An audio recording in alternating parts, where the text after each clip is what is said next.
እሳት ውስጥ የገባውን ብረት በጉጠት ስናነሳው የያዝነው ማንን ነው? እሳትን ነው ብረትን ነው የያዝነው? አሁን ተዋህደዋል እኮ ማንን ነው ታዲያ የያዝነው? የተዋህደውን ብረትንና እሳትን ነው። ብረት ብቻ ነው አይደለም? እሳት ብቻ ነው አይደለም? እሺ ብረቱን ባስነካው ያቃጥላል አይቃጥልም? ያቃጥላል። ለምን? እሳት ተዋህዷል። ተዋህዶ ማለት ያለ መጠፋፋት በተአቅቦ። ለምሳሌ ያ ማለት አካለ እግዚአብሔር አለ፣ የአካላዊ ቃል አካል አለ፣ የኛ ስጋ አለ። መለኮት ዘአቡ ወትስብእት ዘዚአነ፣ መለኮት ራሱ ነው፣ ትስብእት ደግሞ የኛ ስጋ ነው። መለኮት ከስጋ ጋር ሲዋሃድ መለኮት ሰው ሆኖ፣ ለምሳሌ የመለኮት ኃያልነት ቀርቶ ደካማ ብቻ አልሆነም። የስጋ ደካማነት ቀርቶ ኃያል አልሆነም። የመለኮት በስጋ ተራበ እንላለን። መለኮት ከማን ጋር ስለተዋሃደ? በተአቅቦ ነው። መለኮት አይራብም። እግዚአብሔር ይራባል እንዴ? እግዚአብሔር አይርበውም፣ አይጠማም። እግዚአብሔር ምግብ አያስፈልገውም፣ ቤት አያስፈልገውም፣ ሀገር አያስፈልገውም፣ አይወለድም። እንደውም ቅዱስ ቄርሎስ ሲናገር ይላል አኮ ወልድ ማርያም በመለኮቱ ዘንበለ ዳይሙ በስርዓተ ትስብእቱ። ድንግል ማርያም የወለደችው መለኮትን አይደለም። ምንድነው? ዘንበለ ዳይሙ በስርዓተ ትስብእቱ አለ። ሰው ሆኖ ስግው ቃልን ወለደች እንጂ መለኮት ብቻውን ይወለደ አይወለድም። የተወለደው ምንን ተዋህዶ? ስጋን ተዋሃደ ስንል ግን መጠፋፋት አይደለም። መጠፋፋት አይደለም። ምን መሆን ነው ማለት ነው? አንድ መሆን ነው ባጭሩ። ጥምረትም አይደለም። እሱን እናመጣዋለን። ስለዚህ ባጭሩ የማይያዘው እሳት በብረት ተያዘ፣ የማይያዝ መለኮት በስጋ ተያዘ፣ የማይታየው ረቂቁ እሳት በብረት በኩል በመዶሻ ስንመታው ተመታ፣ የማይያዝ የማይመታው እግዚአብሔር በስጋ ተገረፈ፣ የማይሞተው እግዚአብሔር በስጋ ሞተ እንላለን። በስጋ ሞተ። ያ እሳት ከተዋሃደ በኋላ ይሄኛው ብረቱ ነው ይሄኛው እሳቱ ነው አንልም። እግዚአብሔር ወልድ ሰው ከሆነ በኋላ አልዓዛር ሲል ቃል ነው የተጣራው አይደለም። እግዚአብሔር ነው የተጣራው ካለ እግዚአብሔር ሲጣራ ማን ይሰማው?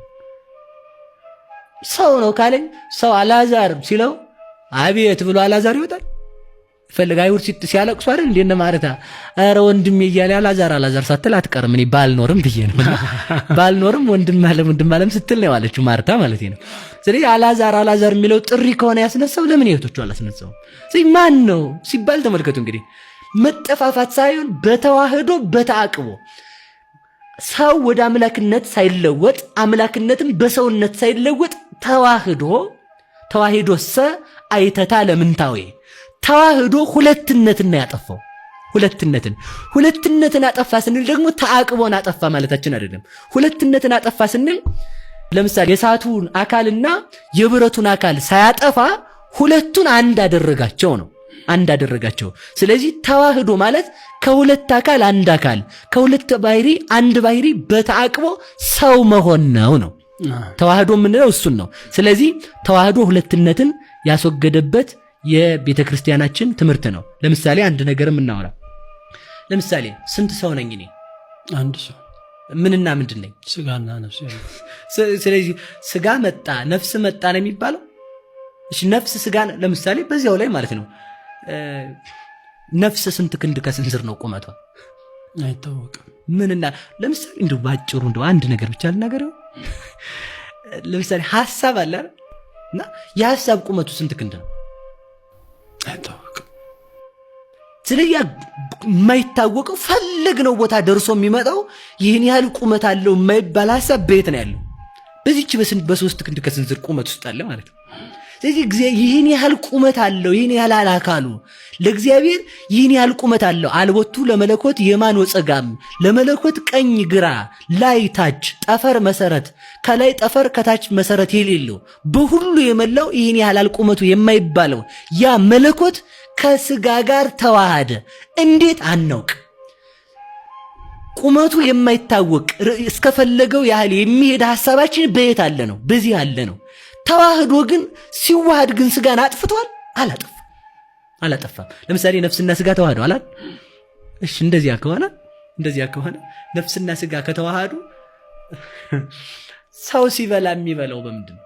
ለምሳሌ አንድ ሰው ሰረቀ እንበል፣ ችግር የለውም። ሲሰርቅ የምትሰርቅ ነፍሱ ናት የሁለቱም አስተዋጽኦ ያለበት። እንዴት ነፍስ የሁለቱም ተገናዝበው ነው የሚሰሩት። መቼም ነፍስ ሳትኖር ስጋ አስተዋይ ሆኖ ሐሳቢ ሆኖ ያን ነገር አያደርግም። ቆይ ለምሳሌ ማለት የፈለኩት ልክ ነው የመለሱልኝ። እንደዚያ ከሆነ ስጋ እኔ ልሰርቅ ነው ነፍስን እኔ ልሰርቅ ነውና ተዘጋጅ ትላለች ነፍስ? በፍጹም አትልም። ምንድነው ነው አሁን እነዚህ መነጠል ያለባቸው ነው። ተዋህዷቸው መነጠል ያለበት ነው። ነፍስ ከስጋ በሞት የምትለይበት ጊዜ ስላለ፣ ብረትም ከሳት በብርድ ወይንም ደግሞ በውሃ የሚለይበት ጊዜ ስላለ ሰዓታት ይገድቡታል። ለክርስቶስ ግን መለየት የለበትም። አመጣዋለሁ። ሰው ሲሰርቅ የሚሰርቀው በስጋው ነው አይደለም፣ በነፍሱ ነው አይደለም። ስጋ ብቻውን አሁን ለምሳሌ ስጋ ይሰርቃል ከተባለ ባጭር ቃል ሲል ሌላ ጥያቄም ላምጣሽ። ጥያቄ በዛ መሰላል። አሁን ሰው ብንቆን አሁን እስኪ መሞከር እንችላለን። እንደዚህ ብንቆነጥጥ ያመናል አይደል? ያማል አያምም? ያው ቸክ ለማድረግ ያማል እንጂ ለምንድን ያመን? ማን ነው እንዲያሚያደርገው? እንዲያመን የሚያደርገው ማን ነው? አመመኝ የሚል ማን ነው? አሁን ለምሳሌ ስጋ ነው ካለ አሁን ሰውን እኮ እንድናመጣው ስጋ ነው ካለ እሺ የሞተውን ሰውዬ በፔንሳ ብንወርድበት ይሰማል? ምንም የለም። ይሰማል? አይሰማም። ምንም የለም። እሺ ቆይ አሁን እዚህ ጋር በጣም ጥሩ ሽቱ ተቀብቻለሁ እናንተ ብያውን ካቤን እንዲያርጌ በስማም ብል ሽቱ ሲረጭ የሚያሸተው ማን ነው? ስጋ ከሆነ ነፍሱ ስትለይ የሞተውን ብንረጨው እንዴት ያሸታል? አያሸትም። እንጀራ የሚበላ ማን ነው ሲባል ስጋ ሊለው ሰው ሩጦ ማለት ነው። ባጭሩ ለሞተ ሰው ያው ስጋ አላር ብናቀርብለት ይበላል አይበላል? እሺ እንደው ባጭሩ ሲበላ በቃ ዛሬ ሱካር በዝቷል፣ ሻይ ሲጠጣ ሱካሩ ዛሬ በዝቷል የሚል ማን ነው? ነፍስ ናት። ነፍስ ብቻዋን ደግሞ ሻይ ነው ይጠጪ ቢሏት ትጠጣለች? አትጠጣም። ነፍስ ሽቱ ቢረጩላት ታሸታለች? ኧረ ዛሬ የመጣው ሰው አትልም ነፍስ። ስለዚህ ባጭር ቃል እንስማው። አሁን እንመለስ ወደ ተዋህዶ ጋር እየመጣ ነው። ታቅቦ ተዋህዶ ጋር እያመጣሁት ያለው ጠቅለል እንዲል ማለት ነው። ስለዚህ ነፍስና ስጋ የሚል ሐሳብ አይሰጠውም። እኔ ማን ነኝ ሲባል ሰው ነው የሚሰጠኝ። ሰው ሲባል ነፍሴ ብቻ ነው አይደለም፣ ስጋዬ ብቻ ነው አይደለም። እንደዚያ ከሆነ ባጭር ቃል ሌላ ማንሳት እንችላለን። ስጋ ብቻ ከሆነ ነፍስ ብቻ ከሆነ መከራ ስጋ ብቻ ከሆነ መከራ የሚቀበለው ስጋ መከራ በተቀበለው ነፍስ መጽደቅ አይችልም። ነፍስ ብቻ ከሆነች መከራ የምትቀበለው ነፍስ መከራ በተቀበለችው ስጋ መጽደቅ አይችልም። ስለዚህ ማን ነው ስንል ነፍስና ስጋ በተዋህዶ ይበድላሉ ነው ባጭሩ። በተዋህዶ ነው የሚበድሉ። ተዋህዶ ደግሞ በተአቅቦ ነው ያለው። እንስማው በደንብ ማለት ነው። ተዋህዶ በተአቅቦ ነው። ስጋ ነፍስን ካጠፋት አይኖርም፣ ነፍስም ስጋን ካጠፋችው አትኖርም። ስጋ መኖሪያዋ ተዋህደዋለች። ስለዚህ የት ላይ ነው ያለ ቢባል አሁን ሰው ነፍሱን ያውቃል እንዴ? ልቤ ላይ ናት ካለ አንገቱን ብንቆርጠው አይኖርም። አንገቴ ላይ ነው ካለ ደግሞ ልቡን ብናወጣው አይኖርም። እነ ሳምባ ምናምን ቢወጡ አይኖርም። ሰው ነፍስ ምላት ነው የተዋሃደችው። አካላችንን ሙሉውን ነው የተዋሃደችው። የት አለች ቢባል ተመልከቱ። አሁን ይሄ ለምን ይረዳል ቢባል መለኮት ስጋ ለምሳሌ አንድ ሐሳብ ማለት ነው። ለምሳሌ ቄስ ሲቀድስ ልብሰ ተክህኖ ሲለብስ ለክቶ ልክ የሆነውን ይልበስ ይላል መጽሐፍ። አካሉ የመለኮት ልብሱ የትስብእት ስለሆነ ልብሱ እየረዘመ እየተጎተተ ቢሄድ ምንድን ነው የሚለው? ችግር የለውም ካልጠለፈው ሰውዬው አይጎዳም። መለኮት ከስጋ ረዝሟል ነው ማለት ነው።